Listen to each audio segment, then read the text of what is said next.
यमुना घाट पर ग्वालिनी बात करती है कि उसकी शिकायत करके क्या पा लिया हमने। तब कलावती कहती है कि पाया तो कुछ नहीं, खो दिया है हमने। तब एक ग्वालिन कहती है कि ये सारी करतूत तुम्हारी है। उसी पाप का तो फल है कि अब हम उसे देखने से भी वंचित हो गए हैं। अब वह हमारे पास कभी नहीं आएगा।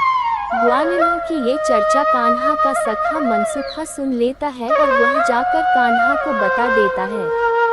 एक सखा कहता है कि इसका अर्थ ये है कि वो समझौता करने के लिए तैयार है। सभी कान्हा से कहते हैं कि हमें उनसे संधि करके माखन ले लेना चाहिए। तब कान्हा कहते हैं कि उन्होंने तो हमें कभी ये वचन नहीं दिया था कि अब वे कभी हमारी शिकायत नहीं करेगी। बोल मनसुखा बोल, उनमें से किसी एक ने भी कहा कि वो फिर हमारी शिकायत नहीं करेगी। और जो पहली शिकायत की उसके लिए क्षमा मांगने का अनुरोध किया उन्होंने। मनसुखा कहता है कि ऐसी तो कोई बात नहीं हुई। तब कान्हा कहते हैं कि तो इसका अर्थ है कि अभी समझौते का ठीक समय नहीं आया। यदि वह समझती है कि उनका पलड़ा भारी है तो हमें तब अपने युद्ध को नहीं रोकना चाहिए जब तक हमारा पलड़ा भारी ना हो जाए और हम उन्हें क्षमा मांगने पर विवश नहीं कर दें। मनसुखा कहता है कि तो इसका अर्थ युद्ध बहुत लंबा चलेगा। तब कान्हा कहते हैं कि मुझे एक ऐसी चाल सूझी है कि वह हमारे एक ही हल्ले में हमारी शरण में आकर क्षमा मांगेगी। फिर वह योजना बताते हैं कि इन दिनों अधिक मास में कात्यायनी माँ का व्रत रखकर वे सभी ग्वालिनें उस वन में पीपल के वृक्ष के नीचे माता के मंदिर में पूजा के लिए जाती हैं। कल सवेरे वही चलो और जैसा मैं कहूँ वैसा ही करो। तब सभी सखा एक जगह एकत्रित होकर घाट पर छिप जाते हैं। वहाँ नदी में सभी ग्वालिनें अपने सभी वस्त्र को घाट पर ही छोड़कर स्नान कर रही होती हैं।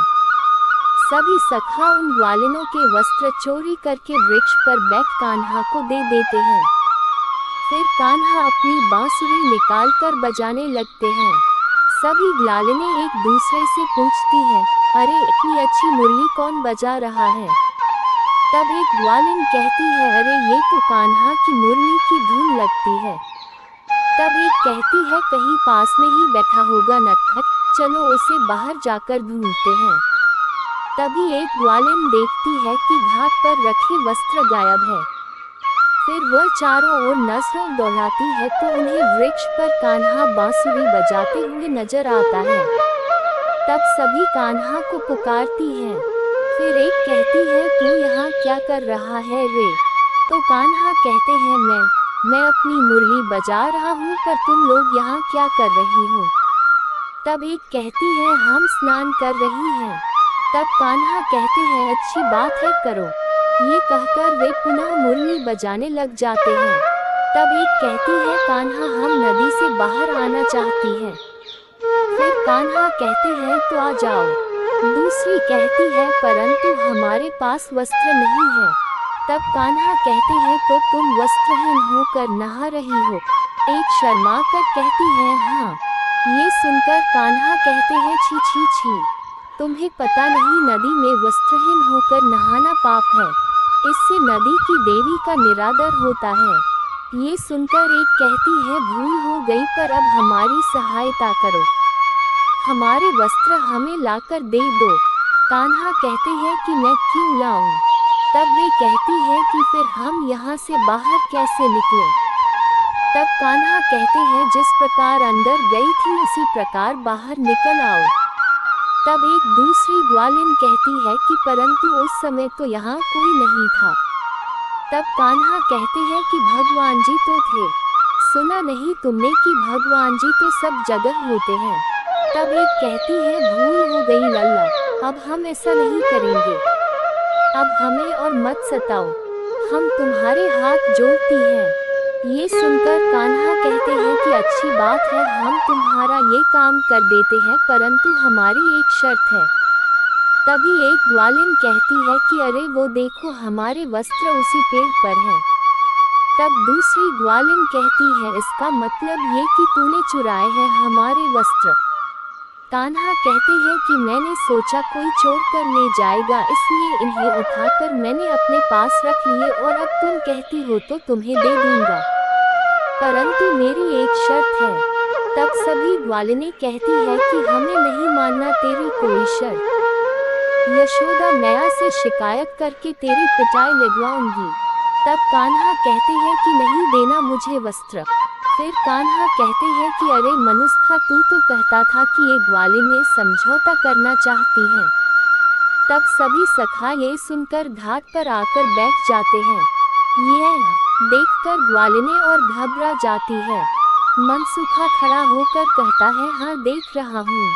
तब एक ग्वालिन कहती है, अच्छा तो सारे धूर्त एकत्रित होकर आए हैं, याद रखना सारे गांव वालों से तुम्हारी पिटाई करवाऊंगी।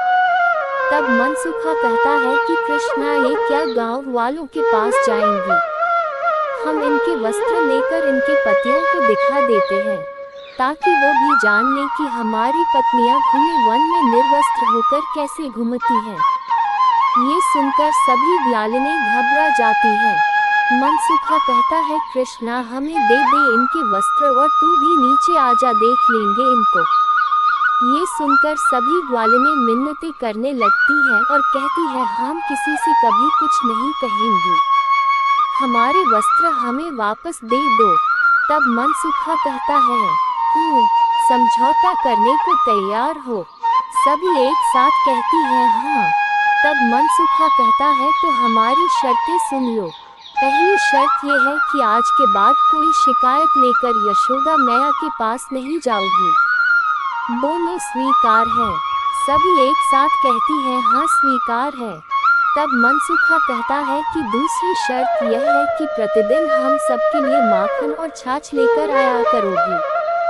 बोलो स्वीकार है? सभी एक साथ कहती हैं, हाँ स्वीकार है।